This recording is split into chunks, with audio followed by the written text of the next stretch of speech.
One's complaining on that. Good evening. I'm going to call to order this meeting of the Town of Wendell Board of Commissioners. Welcome. We're so happy to have all of you here. We're getting a little late start because we had to have some photo session. You'll know about that in a little more in a minute. Let's see. We are going to be led tonight in the Pledge of Allegiance by the Eastwake High School women's track team. Ladies, if y'all will come up to the podium. You can bring the trophy if you want to. I'd be bragging about that as long as I could. This is the 2022 women's track team from Eastwake High School. They have grown in numbers this season, allowing them to experience success in the new conference that they're in. The ladies were able to finish the season undefeated within the conference and secure a conference championship just about a week ago, maybe. It's very recent. We will be losing some key seniors this year, but are excited to continue and growing with our underclass athletes.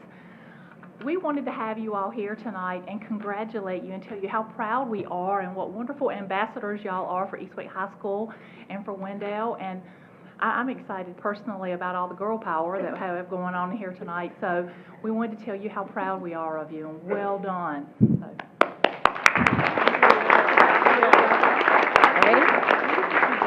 They're going to lead us in the Pledge of Allegiance. All right, I'm gonna count us off. Ready? 1, 2, 3. I pledge of allegiance to the flag of the United States of America and to the republic for which it stands, one nation, under God, indivisible, with liberty and justice for all. Thank y'all very much for coming in tonight. Thank you. Our invocation tonight by the Wendell Council of Churches from the Wendell United Methodist Church, we're going to hear from Wallace Johnson. Hey friends, good evening. Hey, two things. One, a thank you, and two, an announcement. One, thank you for letting us do the National Day of Prayer at the J. Ashley Wall with the flagpole there. We've done it in the community center in the past, but it worked really well outside, and that's going to become a tradition. So I hope we can pass it around. Thank you, Mayor Gray, for being there. That was really special. Appreciate that. May 19th, if you are a part of a community of faith anywhere, May 19th, we're going to do sort of like a town awareness symposium. We're going to have different leaders from our town. Mayor Grare's going to be there. I think we've got a commissioner coming, some leadership. I think Mark might be there. Mark, he gave me a funny look. He may not be there. You might be getting an invitation. Thanks, buddy. And that'll be a place for the town leaders to tell the churches what they need, how the churches can integrate more into the community. So your pastors from all over, I think we've got like 19 churches, are going to be getting a call from me to invite you to that. And the lay people, we want 5 people from each church to come. So watch out for that. All right, let's. This past Sunday in our tradition is Good Shepherd Sunday. It's the Sunday that we look to Jesus, our Good Shepherd, who leads and guides us as a shepherd guides his flock. So we'll pray tonight in that way. Oh God, you who are our great shepherd, you who guide us into places of still waters, of restoration, you, God, who pull us out of our mess and into the light. We pray to you this evening that our shepherds here on town council would lead us well, that they would be aware of your guidance, that we would all, as your sheep, listen to our good shepherd, that you would guide us into freedom and goodness. I pray for our meeting tonight, even in the mundane dollars and cents, that we might glorify you and that our great town would be a beautiful spot of heaven for a lot of people. This evening we pray for Joe and for Phil and for Mayor Gray and for Deans and John and Jason. I give you thanks for them and all of our towns. In your name we pray. Amen. Are there any adjustments to the agenda? Do you have a motion to approve? So moved. All right, we have a motion to approve. All in favor? Aye. All right, we have no one signed up for public comment tonight. Do we have a motion to approve the consent agenda? So moved. All right, we have a motion to approve. All in favor? Aye.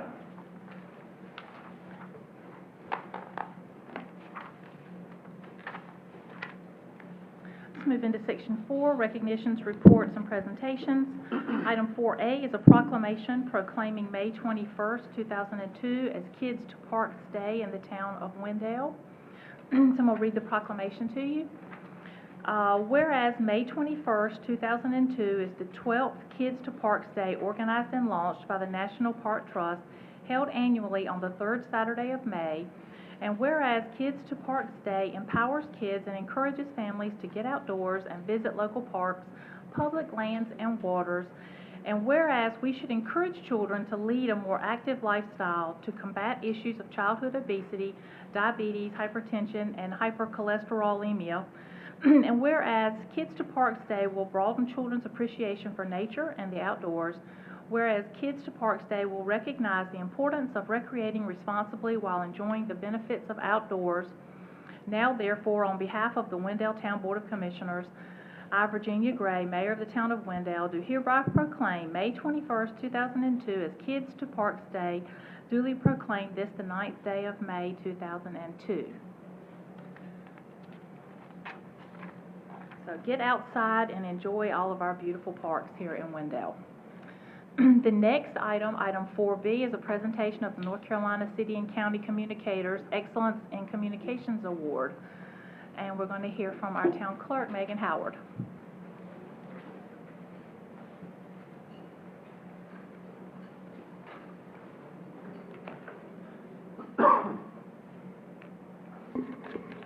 I'm just going to give it a minute.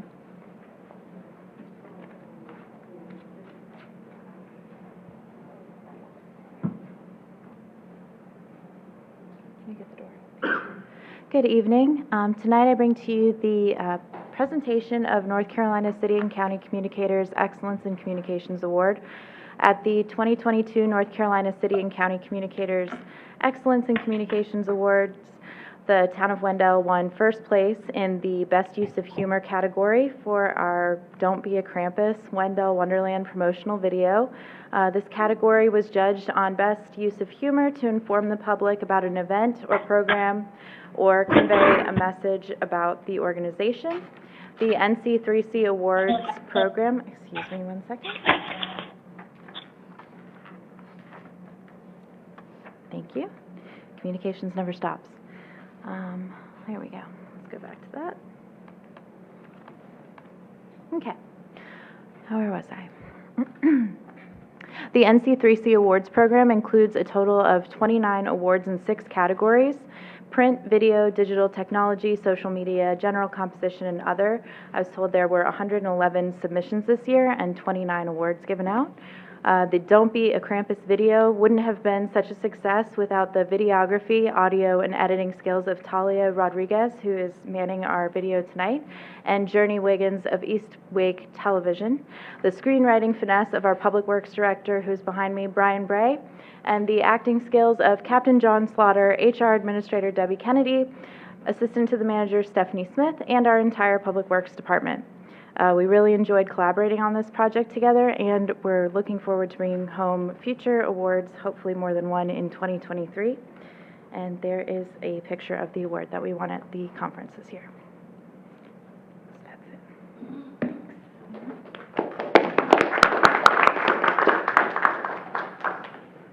Congratulations, and thank you for all your hard work.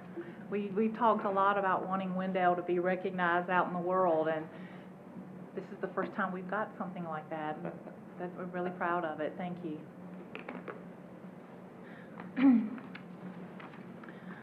All right, now we're going to move into our public hearings. Item 5A is a public hearing for the proposed fiscal year 2022-2023 Town of Wendell budget. We're going to hear from Town Manager, Mr. Collins. He can hardly contain his excitement. Man, the mundane nature of these numbers and calculations just excites me to no end. And the statutory compliance that comes with it also. So tonight we're here pursuant to state statute. I serve as your appointed budget officer, and I submitted in the prior week before tonight the Actually, it's 2023 budget, not 2022. And the balance is balanced and in compliance with the Local Budget and Fiscal Control Act. This hearing tonight, the public hearing is held between me providing that to you and adoption. So adoption's not an option tonight. It'll be on the second May meeting. So a rough budget summary. Take all the excitement out of the rest of the presentation, if you will. The total budget's the $27,582,426. Large chunk of that is capital, getting projects done. In any service organization, personnel is your next expense, followed by operating. Debt is a small portion of our budget and continues to be so. No increase in our tax rate, remains the same 47 cents per $100 taxable value. No major increase to any major fee structure. Any increases are related to recreation and development fees. No changes since the budget work session presentation a couple weeks ago on that. No new debt in fiscal year 2023. So the numbers are fairly mundane and boring from that standpoint. But then it gets exciting because this is an award-winning budget in the last couple years for the town, and Garrett also reminded me that the CAFRs also won several years of awards. So finance likes to be the award winner. They were joined by communication this year. Does that make up for it? I did the same thing. I said, God, we haven't won an award in so long. Garrett was like, what? We win a couple every year now. But obviously it's not broken, so we're not majorly changing any part of the layout. Got a new cool cover from communications, and based on the GFOA review comments that we received, several reviewers from around the state review and provide comments. Where you'll notice the enhanced organizational charts in the department section. Also, we included the pay plan and supplemental materials this year for consistency with our personnel policy.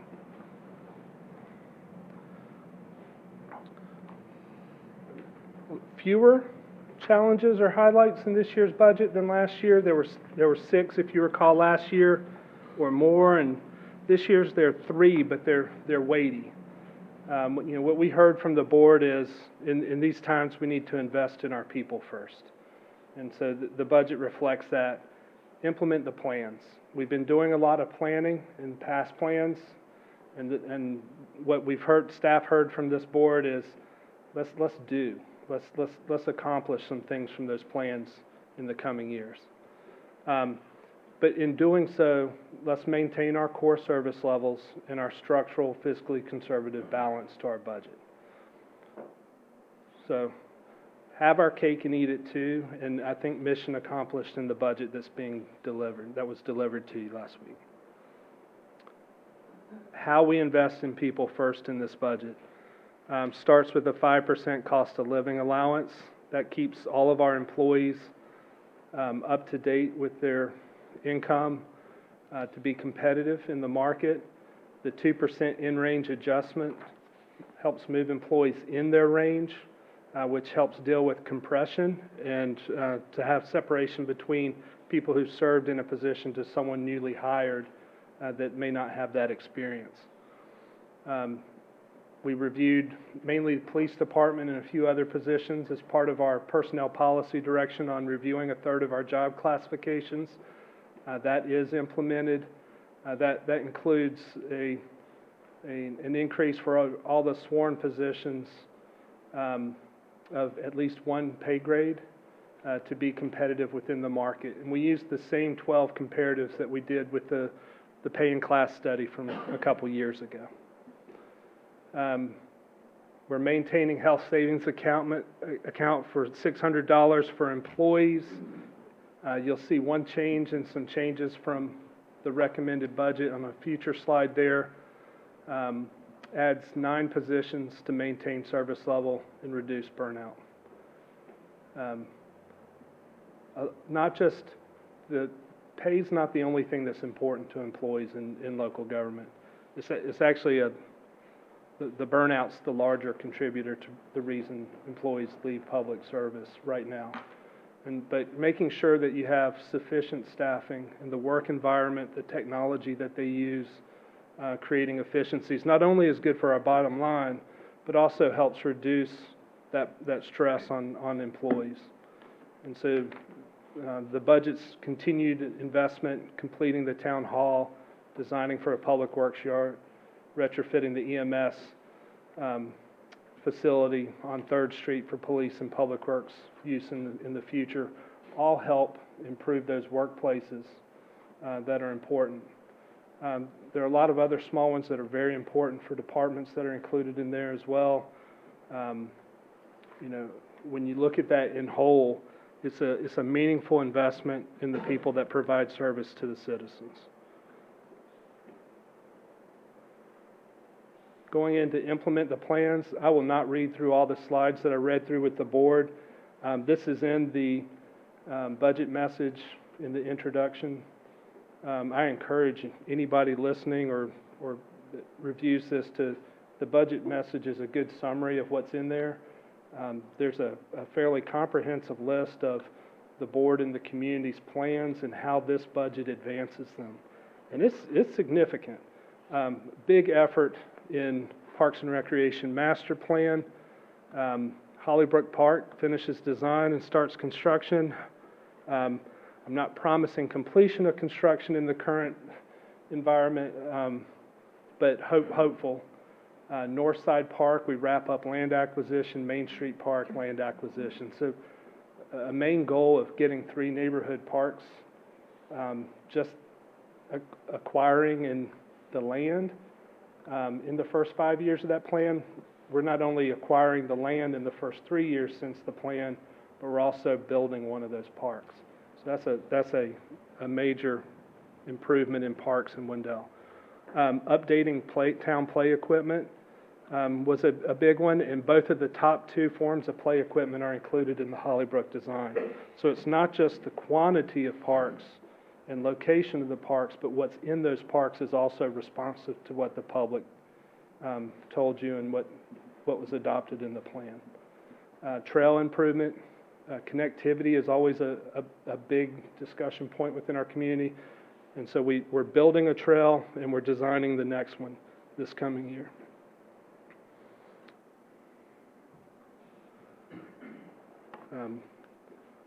Neighborhood parks are kind of smaller. We're also looking at larger ones. There's a need for future ball field and just open space preservation around town, and so there are efforts working with our partners in both of those areas, as well as I mentioned before, greenway expansion.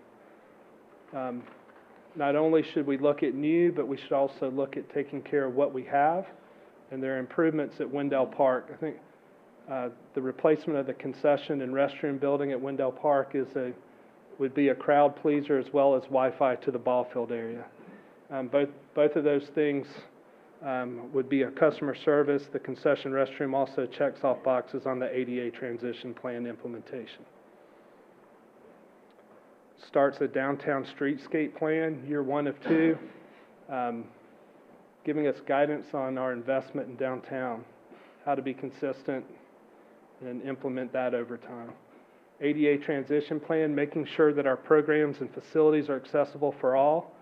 The town hall completion is a giant advancement in ADA transition, as well as improvements to sidewalks and crosswalks.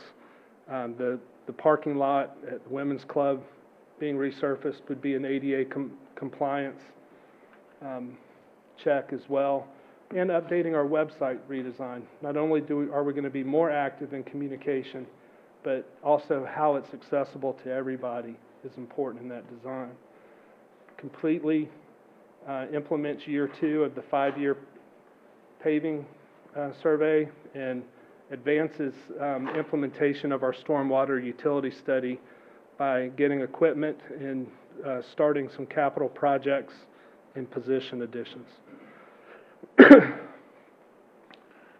Connectivity also includes sidewalks. This budget represents a significant investment in pedestrians and in pedestrian improvements. And we'll talk about one change that adds a little bit more to that this evening as well. Shifting from implementing the plan to maintaining the core, if you take all the capital projects that are grayed out, the operations and personnel and are still structurally balanced. In other words, those expenses can be covered by your revenues. So worst case scenario happens and we have to put all the capital stuff on hold for something happening in the world or in our specific community, the budget is still structurally balanced to move forward in a sustainable manner. The 9 new positions help keep up with growth. At the rate we're growing, if we're not growing as an organization to continue, we're not able to maintain our current core service level. That's equivalent to a reduction in service. And so those positions are important to be able to maintain that service level. There's no new debt, no tax increase proposed, no cuts to programs or services proposed in the budget. The tax rate, again, remains at 47 cents, no big fee increases. We're able to hold some capital building projects to the second half of the year. That allows for us to make sure that the economy in our neck of the woods is still strong to be able to implement what we need to or hold back if things slow down in our area. And then the general fund reserve allocation is exceeded by expected additions in this year and next fiscal year. Looking at revenues, whole lots of colors on the slide.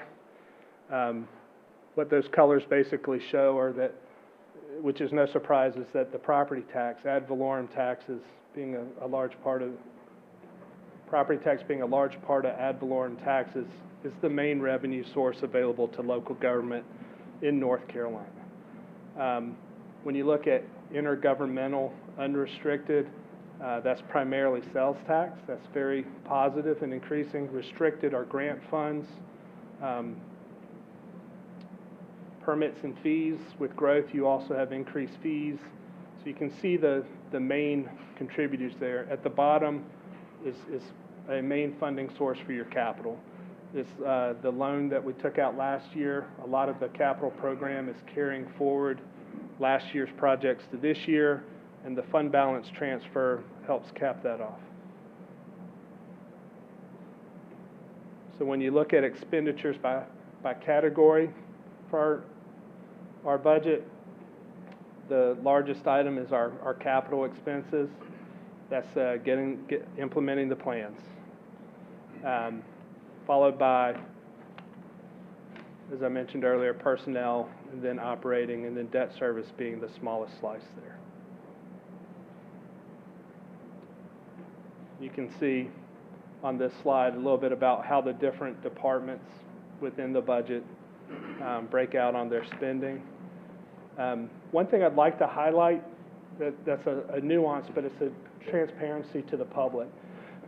When you start breaking out streets and stormwater as separate departments and accounting for that separately, it's a very transparent to see where that funding for those areas go.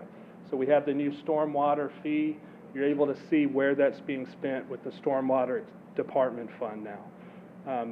You're able to see in streets the PAL bill and different vehicle taxes go to there and pay for maintaining our streets. And so we're getting to a point where breaking out those departments and some of the lines within the department helps provide more transparency of how the tax dollar is spent in Wendell.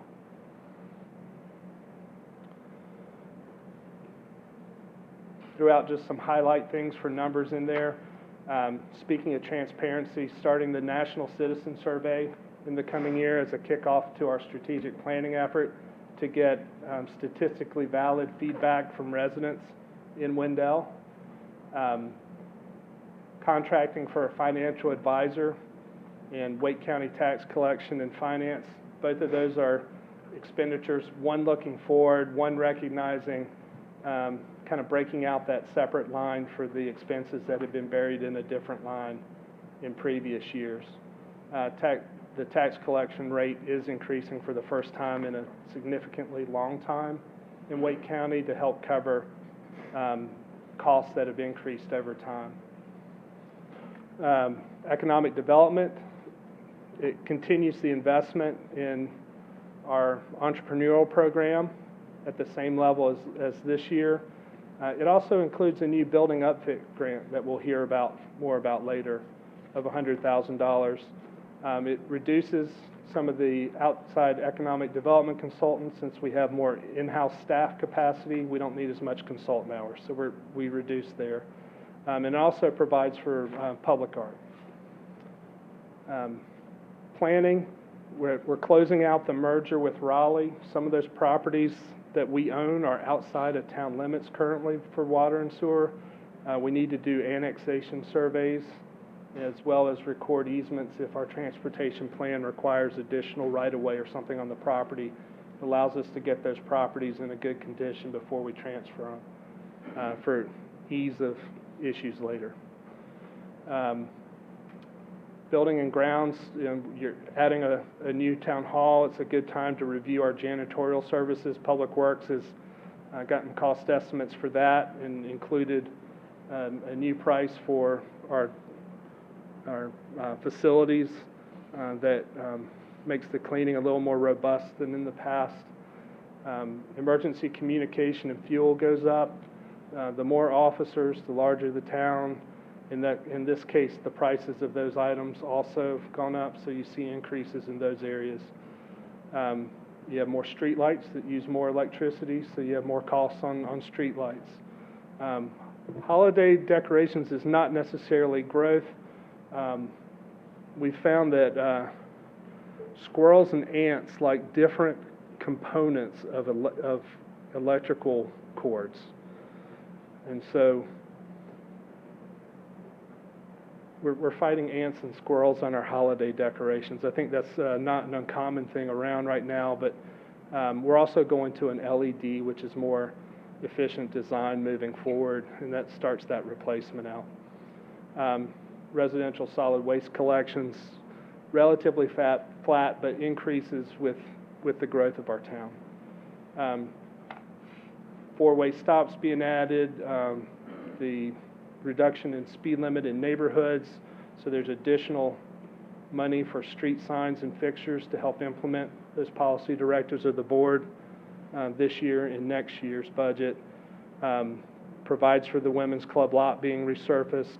It also provides for Taylor Road signal enhancement, which would allow for the fire signal at the intersection of Wendell Falls Parkway and Taylor Road to recognize when the fire truck's approaching and change automatically. That's also reflective of a UDO change that the board approved this year. So we're kind of retroactively working with the fire department and working out 1 to 2 of those a year over the next couple years to retrofit the existing lights. Parks and recreation, again, town grows, taking care of the items used by more people grows. That's a large part of that. We did tuck a little bit of additional funding in maintenance and repair, building and grounds. The community garden fencing needs to be replaced, and a small greenhouse operation needs to occur out there to get Kelly out of the community rooms with her greenhouse project. They deserve it. They work hard on that, and that's in the budget.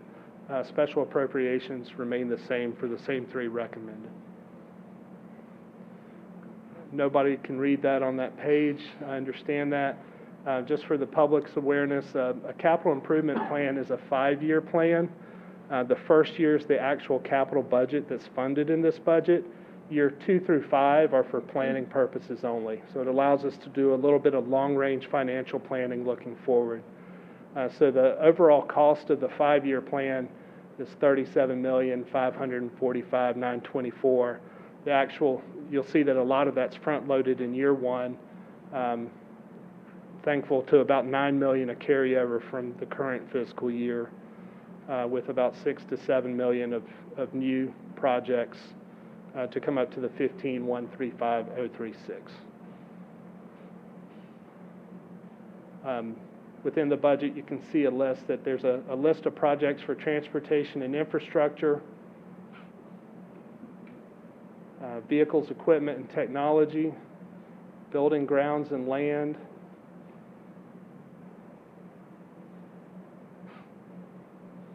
economic and community development, getting started on the Pleasant Grove Carver School project.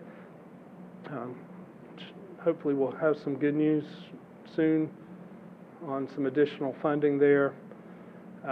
So in total, there are 28 projects totaling, again, $15,135,036.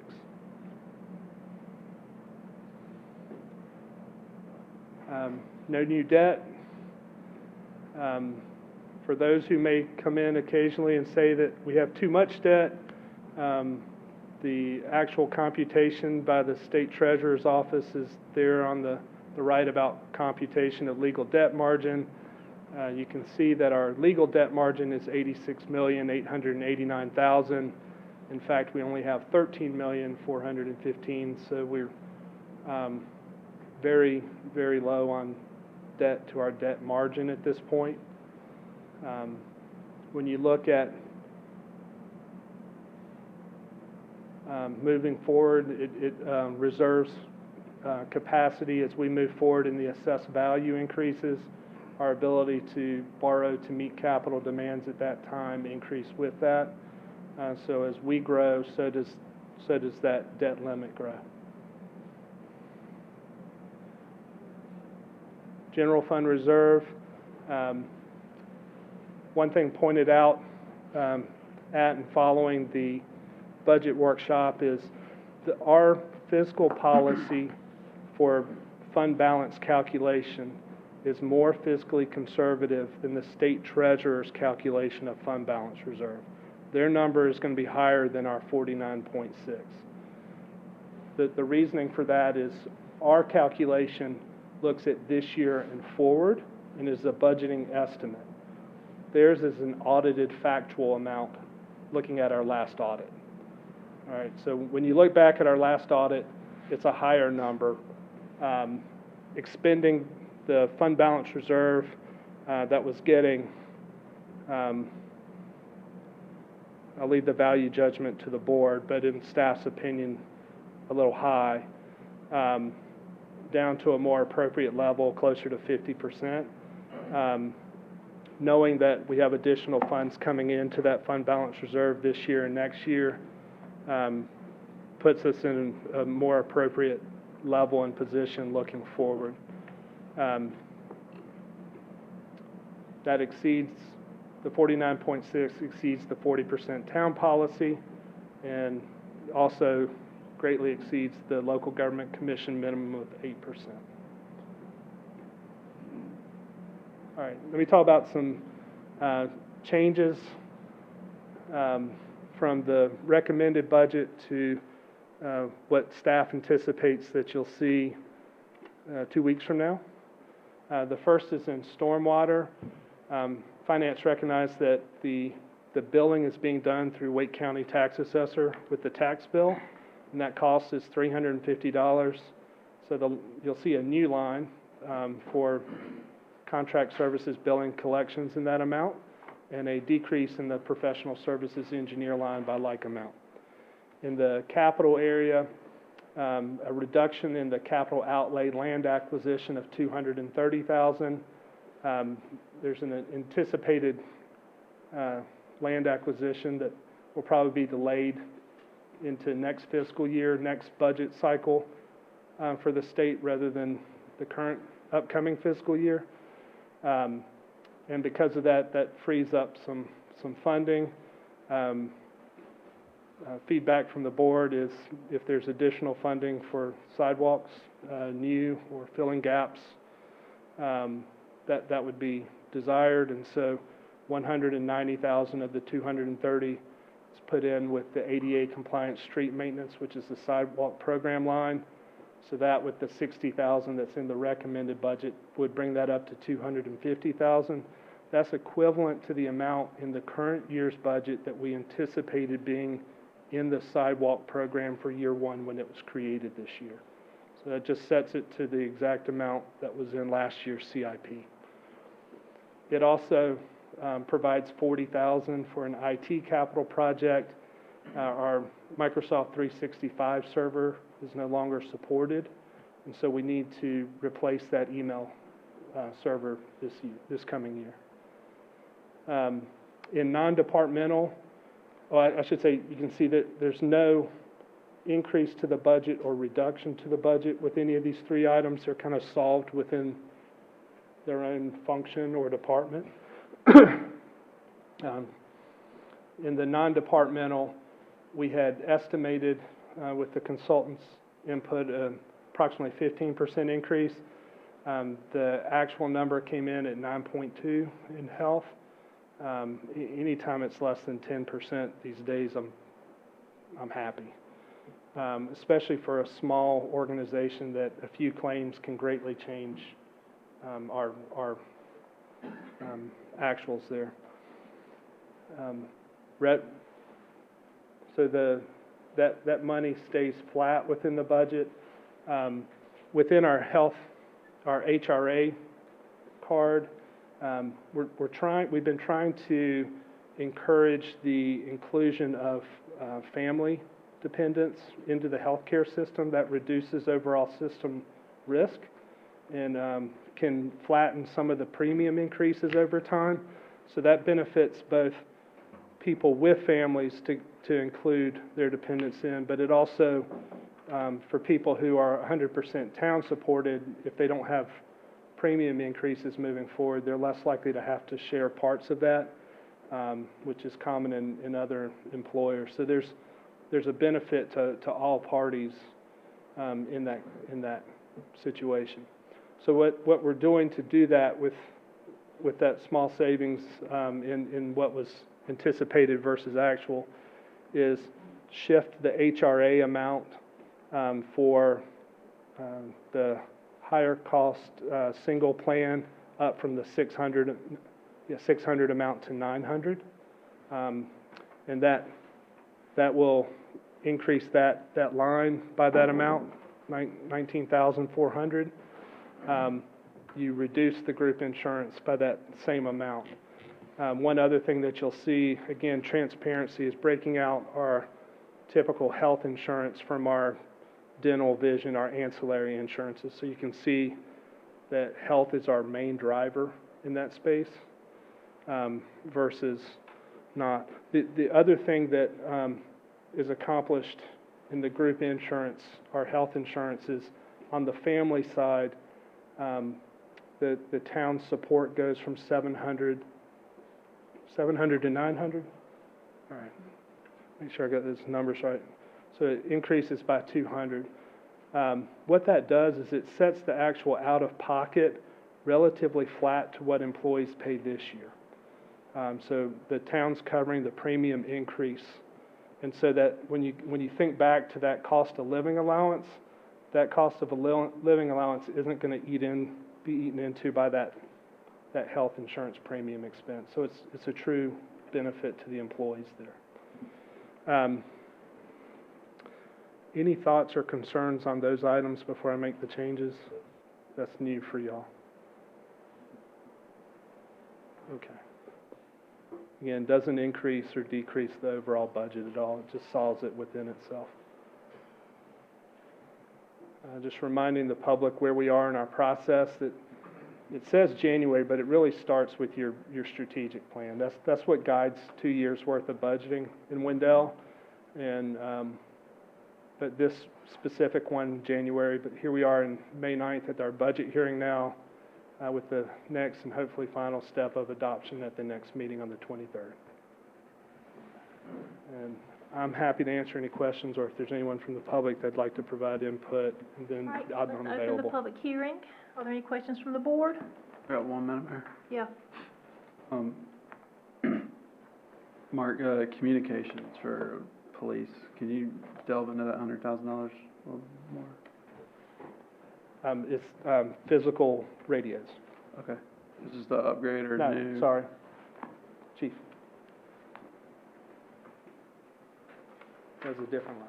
That also increased. Yes, that communication covers our contract 911 services with Raleigh Wake 911 Center, as well as the radio system support and CAD system support provided through Wake County. Thank you. Seems like Wake County's raised the price of everything. All right, any other questions, comments from the board? You'll have other chances if you want.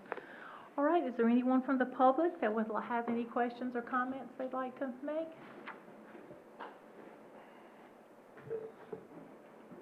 All right.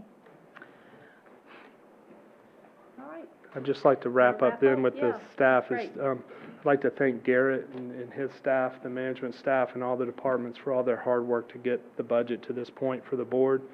I'm the one that stands up and presents it ad nauseum to you this time of year, but they do a tremendous amount of work that I'm very proud of behind the scenes on all this. Thank you. Thank you. Thank you for saying that, too. All right, we'll close the public hearing, and we will revisit this in 2 weeks. Thank you all for all your hard work. All right, next is into our administrative items. Item 6A is an amendment of Economic Development Committee, changing it to the Downtown Development Committee and the bylaws. And we're going to hear from Matt Garner. Good evening. Good evening. So, as it says, the idea is that we're updating the bylaws for the current Economic Development Committee, and in so doing, create the newly named Downtown Development Committee. So, consistent with the recommendations in the town strategic plan, a building upfit grant is a new economic, oh, that is the wrong side of the paper. That's embarrassing. That's okay. No, we'll do that next. Um, You're just eager. These proposed changes are a response to the board's request at your organizational retreat that staff evaluate the purpose and structure of citizen advisory boards. There are many facets to economic development, and the traditional large-scale economic development is well handled by the state, the county, and staff as working with the board. We see an opportunity for the more granular and local aspects of economic development, such as downtown development, to be sort of overseen and influenced by local citizen boards. Specific to these bylaws, we reviewed suggestions from the North Carolina Main Street team and pulled the best parts of multiple real world bylaws to create our own. In case you're curious, we got portions of the bylaws from Fuquay-Varina, Wake Forest, and Kinston, who are all members of the North Carolina Main Street program. These bylaws are structured to meet the requirements of a Main Street program if that's the board's desire in the future. And as our town grows, the development of the downtown only increases in importance as an attraction to new residents and businesses. They used to say that retail follows rooftops. Well, we have a lot of rooftops, so retail can definitely follow, but what we're seeing more of town now is that retail is actually a recruiting tool for business as opposed to the other way around. And so having a nice, lovely downtown like the ones we all visit on the weekends or enjoy here on the weekend is more important, not less important as the town grows. And we join other Raleigh suburbs and exurbs in creating a downtown body to guide us through that process. Just a couple points. These bylaws are presented to you first, as they are a direct request from the board to staff. So they have not been seen yet by the EDC. They are presented now in order to give potential applicants for the EDC and current committee members time to evaluate whether or not they want to continue to serve on the committee, as this isn't maybe necessarily what they signed up to do. DDC members, for example, could review and recommend action to the board on facade grants, downtown art initiatives and programs, the future streetscape redesign, which we should hopefully accomplish in the next year, and the building upfront grant that's being proposed tonight, and other such downtown related things. And in an increasingly mobile world post-COVID, people want to work where they want to live rather than living where they want to work. This committee change is in line with our focus and attention to that fact. And then also these proposed changes are concurrent to changes in the Appearance Commission bylaws as well. And I'm happy to answer any questions specific to them or the direction. Thank you. Are there any questions from the board? So this does move us forward, should we decide to pursue the Main Street program by having the dedicated committee with an employee. I recall that you have to have an employee for that as well. Yes, ma'am. That's you. Mhm. And so we're moving in that direction. And then if we move the facade grants to this group, Yes, ma'am. it's not really taking them away from the Appearance Commission because we're actually restructuring them as well to do more art projects. Is that correct? Because I know I'm going to get these questions. Yes, ma'am. Okay. So the idea would be that the facade grant, which is a downtown-only grant program, Right. would move to the downtown committee, and the Appearance Commission, which formally approved facade grants, would move to a more public art overseeing committee for Wendell as whole instead of just the downtown. Right, okay. I just want to make sure no one feels disenfranchised. No, yeah, we definitely don't want to take anything from anybody. We love that people are passionate enough to volunteer for citizen Yes. boards in our community. Absolutely. All right, any questions or comments from the board? Motion? Oh, I've got a question. Okay, go ahead. What's the logic behind the chamber being an ex officio member? It's like if they were purely putting someone else, so the chamber just got, in my mind, if the chamber just got to pick who they wanted and that person became an ex officio member, that makes sense. If the chamber submitted someone to us and we voted on them, them becoming an ex officio member, it kind of seems one or the other to me. And I was just trying to understand the logic behind them being an ex officio member. If we're going to vote on them just like we vote on every other nominee, and this person theoretically would have the endorsement of the chamber, it would seem odd that they'd be the only person without a vote. That is a relic, or remnant, of the previous bylaws. If it's your pleasure to make the 9th member, the formerly ex officio member of the chamber, a 9th voting member, or get rid of it and have just 8, and have the chamber nominate 1 and have 7, it's totally up to y'all. That's just the way it has been structured, and we didn't have a good reason to change it. Marcus? I think at one time, the town of Wendell had a ex officio at the chamber, and so then when this committee was formed, it kind of came over here, and now we don't have one there, so I agree. I don't know. Yeah. So the logic in my mind of having the chamber members ex officio rather than regular board deals with there are times where the town partners with the chamber, whether it be in special events or on the entrepreneurial program and other activities where having them at the meeting and informed is important. But having them on a committee that may influence something that benefits them may be a conflict. And so it's an outside business-driven community that would have a role of being present as an ex officio and providing assistance where their knowledge base is not a municipal service like ours, but more of a chamber function. But understanding that your appointed board needs to represent this board and not a different interest, if that helps at all. That was the rationale by it being into me. Yeah. Is that good? Let me make sure, Jason. Sure. Did you have another question? Yeah. Okay. Mine is kind of still on the same point, though. Just a best practice that I've seen on boards and commissions and their makeup would, instead of the way that the chamber representative is written here, would say that the chamber board president is an ex officio member or their designee. I do think that making ex officio members non-voting is, sort of to Commissioner Joyner's point, is a separate question, but I would prefer for that person to have a vote. I think that on any public body, conflicts of interest are always something that a member of a public body has a responsibility to monitor and could potentially arise with any member of a board. So, certainly needing to excuse yourself, whether that's the chamber representative or another member of the board, if a potential conflict arises, would be a responsibility that everyone would have. So I think those are two separate questions, one of who serves, whether there's an appointment process that we have to take on, or if just the chamber president or their designee serves in an ex officio capacity, and then whether or not that ex officio member does have a vote. I think sometimes just as a point of a note that I always make, ex officio does not mean that you don't vote. I think sometimes people conflate those two things, but they're different.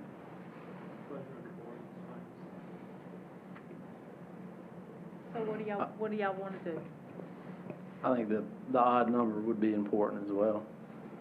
So what we're saying is 8 plus the 1, obviously 9, but if So to lay out what I said, I would propose that instead of the appointment of a person nominated by the chamber, we would replace that 9th seat with the chamber president or their designee, and clarify that that ex officio member is a voting member of the body.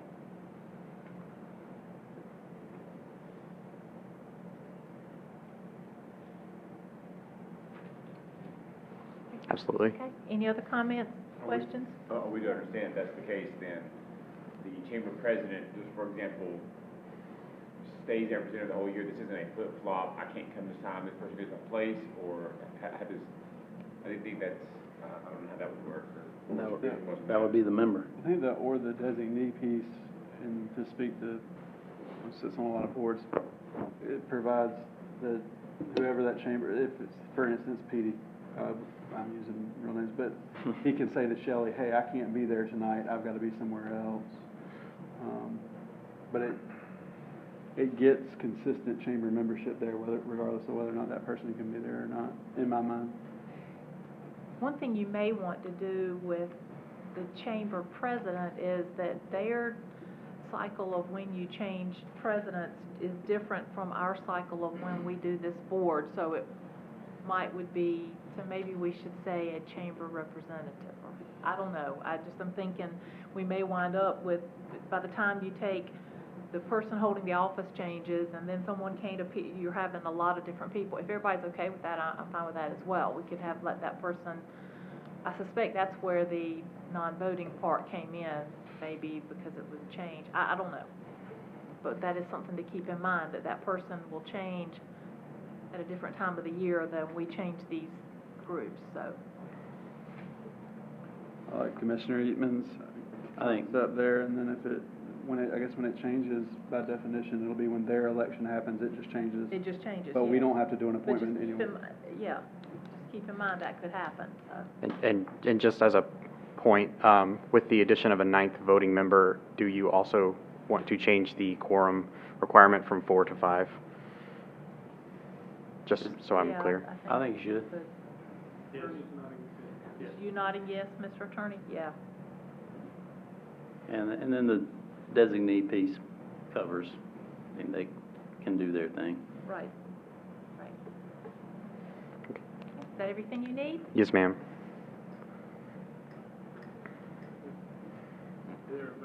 So we need a motion to approve the bylaw changes? So moved. Okay. As amended. Sure. Okay. So we have a motion to approve the bylaw changes as amended. All in favor? Aye. All right. Oh, No, we have one I no. want to change. I like it the way it was. Okay. Anyway. All right, item 6B is the building upfit grant policy. All right. So, consistent with the recommendations in the town strategic plan, a building upfit grant is a new economic development tool designed to encourage private investment in the downtown area for the creation of commercial kitchens that lead to full-service dining facilities. The business upfit grant would grant money in the form of a forgivable deferred loan that matches private funds. The town's investment in the building themselves allows the town's investment to stay in Wendell and not be subject to business turnover.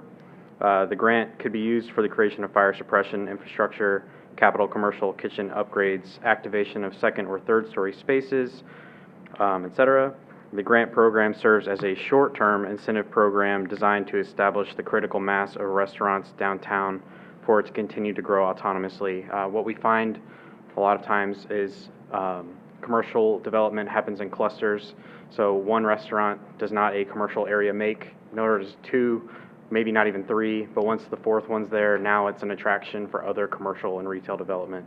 So maybe we're 1 restaurant away from that, maybe we're 2, but the idea is this program meets the gap in that short-term window to get us there. And as such, this was presented to you at the end of February, and the only significant change is at the end, we have added a sunset clause that ends the program after 3 years, which is June of 2025. We believe, given the availability of space, that, like we said, creating that critical mass is not far away for Wendell. There was some discussion previously over what the eligible uses for the grant are or should be.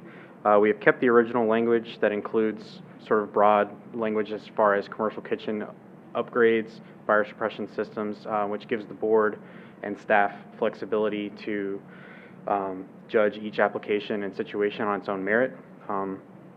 It's also important to note that we have already had multiple inquiries from restaurateurs and investors about this grant program. And grant programs like this and the facade grant program work hand in hand with our earlier comments about the importance and the future of downtown Wendell. Just for some reference, we mentioned the budget amount earlier. Quoted commercial kitchen renovations range between $50,000 and $150,000. It's not cheap.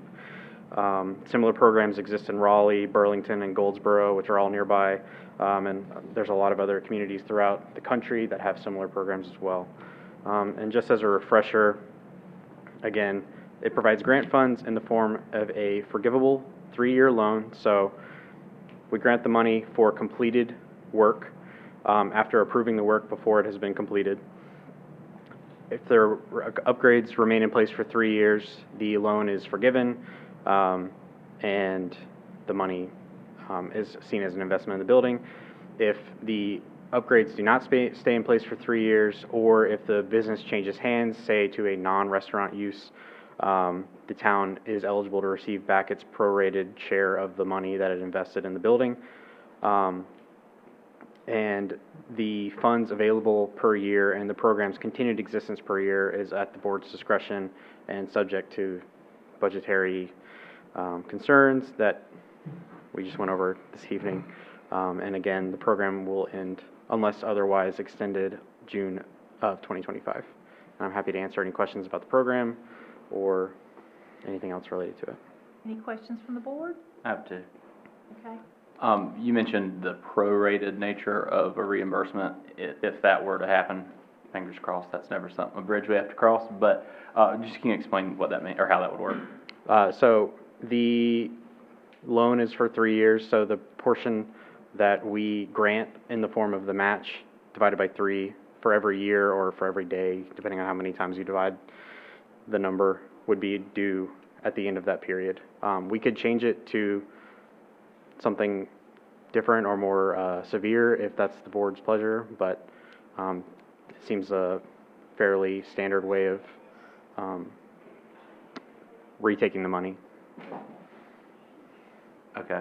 Could you talk a little bit about how the selection process would work, or grant award process? Would those come to the board individually, like the facade grants, or something different? Yes, so there would be a pre-application meeting required with staff. Then there would be a formal application submission, which would require quotes, diagrams, drawings, pictures of the current and proposed state of the building. Staff would review it and determine if they were even eligible. Then they would pass it on to the hopefully newly formed Downtown Development Committee for review and a recommendation to y'all. Then it would come before the board for approval. So there's a whole lot of eyeballs on it before it ever gets to y'all, and then y'all obviously have the final say on whether or not it gets approved.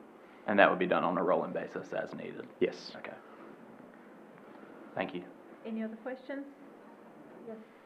So Matt, if it ceases to be the use that we wanted, that's a clawback, and if it changes hands, it's a clawback. What if it doesn't change uses, but it just doesn't function? For instance, let's say I have a restaurant that I'm gonna upfit, and we do all the amazing upfits and everything's ready to go, and then I have a business dispute and I'm closed. So I haven't changed hands, and I'm still technically that use. Can I just sit on the property until the end of the grant cycle? As it's written, yes. The argument in favor of allowing that sort of technicality to persist is that, just like in an example that currently exists with a similar situation, the investment that the town made in the building is still there.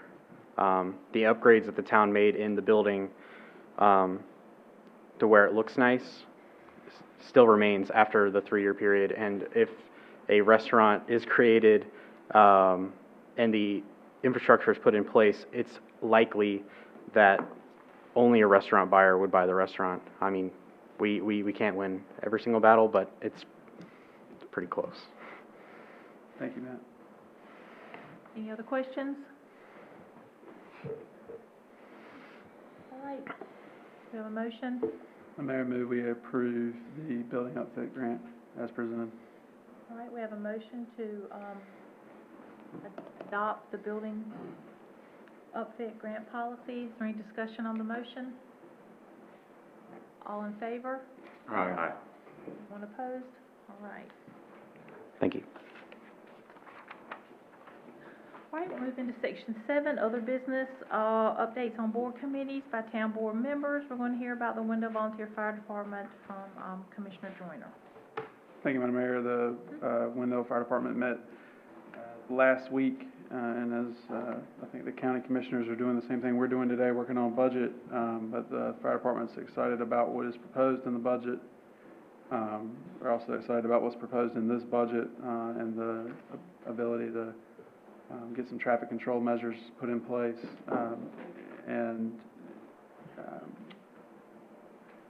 July, and I want to forget the date, but coming soon is a thing that the fire department trains for constantly and that matters greatly to you. It's their ISO certification. So our fire departments have been working very hard on make sure all the I's are dotted and T's are crossed on all their training records, as well as setting up a variety of response scenarios and being able to demonstrate their capabilities. I'll remind a couple of you, the last time they did this, they lowered their ISO rating, which reduced our property taxes, or at least reduced the insurance rates on your property. So certainly pulling for the fire department, looking forward to them continuing the great service they provide, and that's all I have for them, Madam Mayor. All right, thank you. Item number 8, we have 8A and B. We'll just pull them together. It's a discussion of appointed board attendants and written public comment. Commissioner Eatman had some I questions. can knock both of these out pretty quickly, I think. As y'all know, Mark is very patient in putting up with lots of questions and inquiries from me as I learn the ropes and ask lots of questions, so thank you, first of all. These are sort of the result of that, so I apologize for any confusion if anybody was wondering how they ended up on our agenda tonight as opposed to a regular response. I think they're questions that Mark felt would be helpful to include on the agenda. Just to quickly run through what these quick little descriptions mean. The first is a discussion of appointed board attendance. As you all know, we get a monthly report from the clerk reviewing the last 6 months worth of attendance for our boards, town boards. I'd asked whether or not it would be possible to get 6 meetings worth of attendance as opposed to 6 months.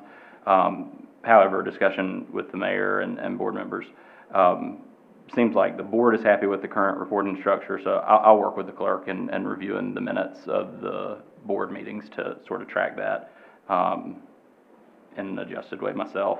So I don't anticipate requesting any change on that tonight.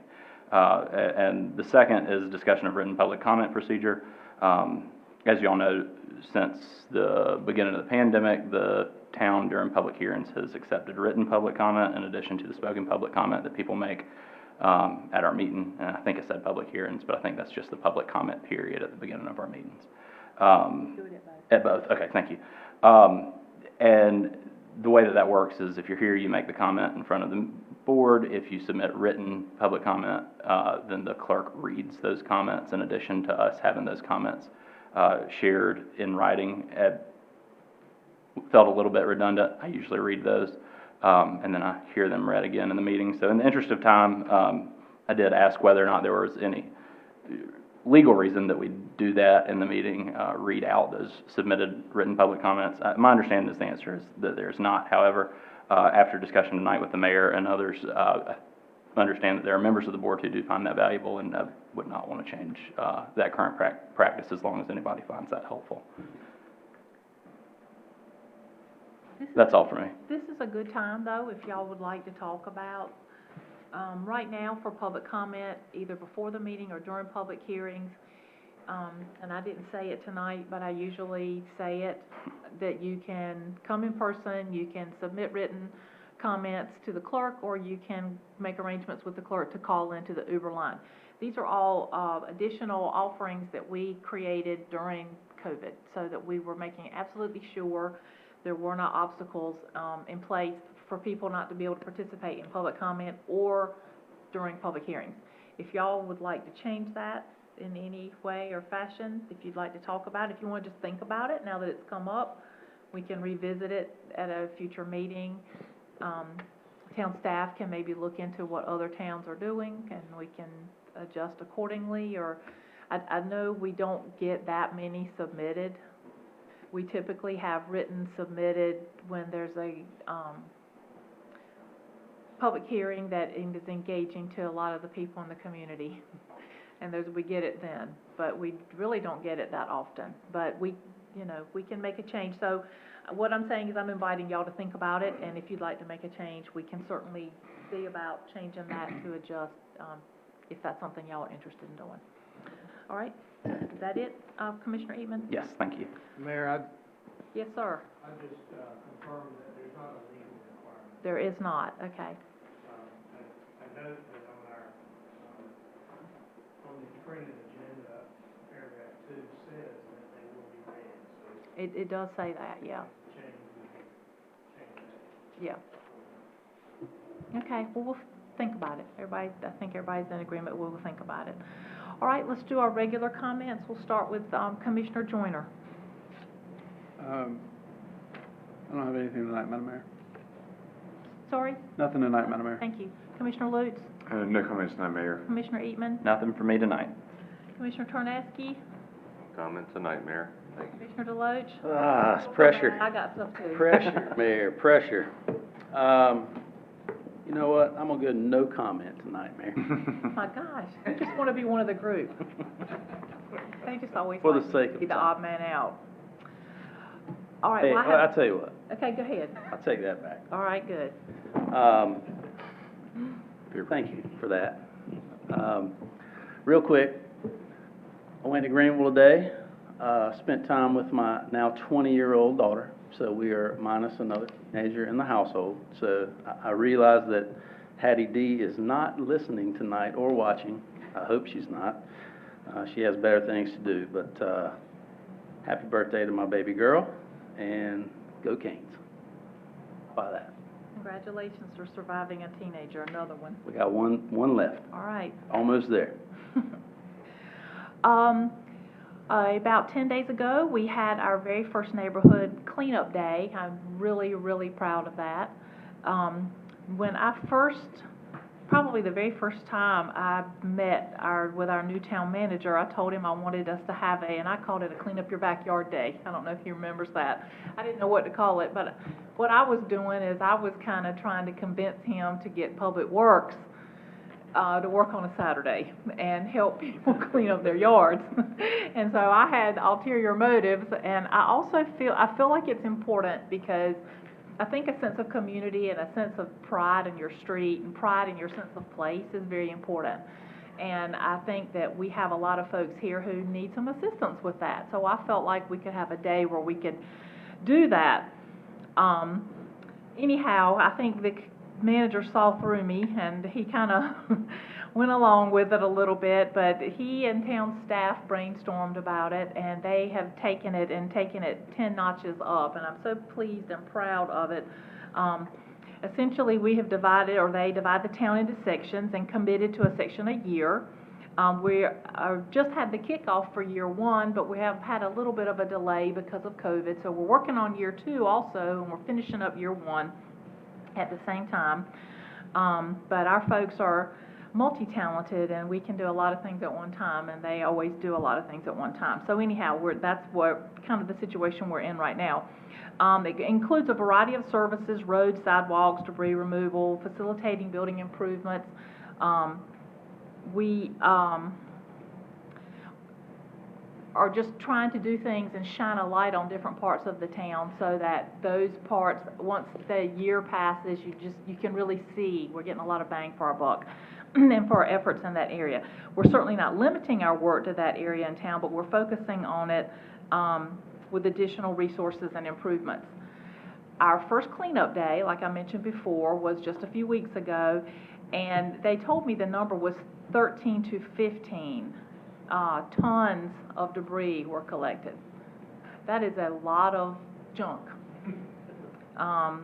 The boom truck was out there picking up things, and people were so gracious and thankful, and our chief of police was out there cooking hot dogs. There were little kids running around. I don't know how they were they must have hollow legs, the hot dogs I was seeing some of those kids consume, and they would go home and come back and get more. So it was a fun day. Our staff was out there, Public Works, Wake County was out there, and we appreciate their efforts. It was an outstanding collaboration, and it's been wonderful to watch. I love it when we're able to collaborate with other entities and other agencies and make great things happen, and that's certainly what happened. This is very important to me. I believe there's value in neighborhood pride, and something like this plants a little seed in a community and helps. It will grow and grow and grow exponentially, and I've already seen that in that part of town. So I'm really, really pleased of how it's happening. It's becoming, some of the neighbors out there told me they were becoming the cool place to live. So that's great to hear and great for them to feel that way. They have a lot of beautiful, well-loved older homes, and we want to see those well-maintained and taken care of. The next thing, as Wallace said earlier, I attended the National Day of Prayer at the Town Square.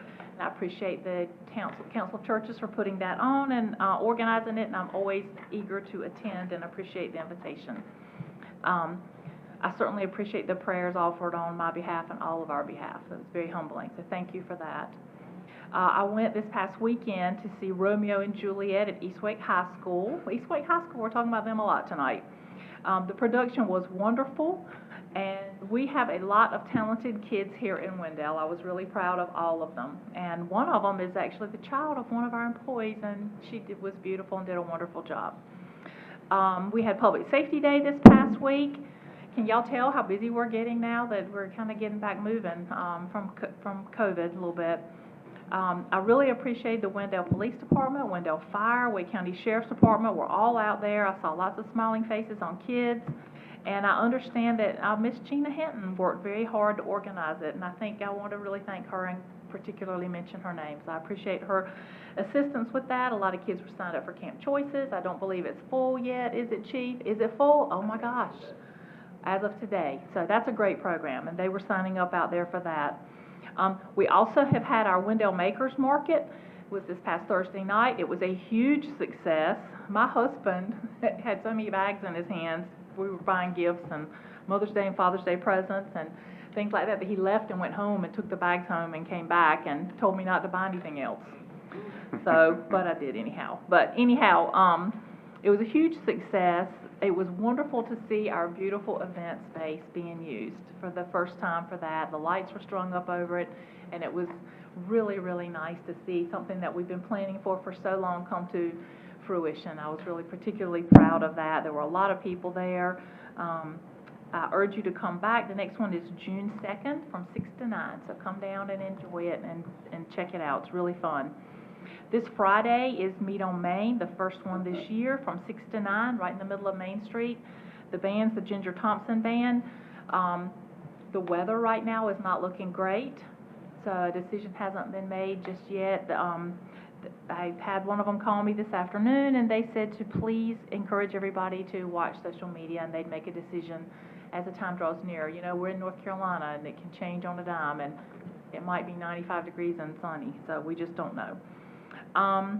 Let's see. Also, before we meet again, that Saturday, May 21st, is Spring into the Arts at the Town Square from 11 to 2. There's going to be music, painting and pottery demonstrations, and an art gallery in the Wendell Women's club, so I urge you to come to that as well, because that is going to be fun, and it always is. And that's my last. We are getting busy. So, do we have a motion to go into closed session? Is that going to happen tonight? Yes, Madam Mayor, move we Okay. go into closed session, reference North Carolina General Statute 143, Section 318, 11, 3. All right, all in favor? Motion to go into closed session, all in favor? All right.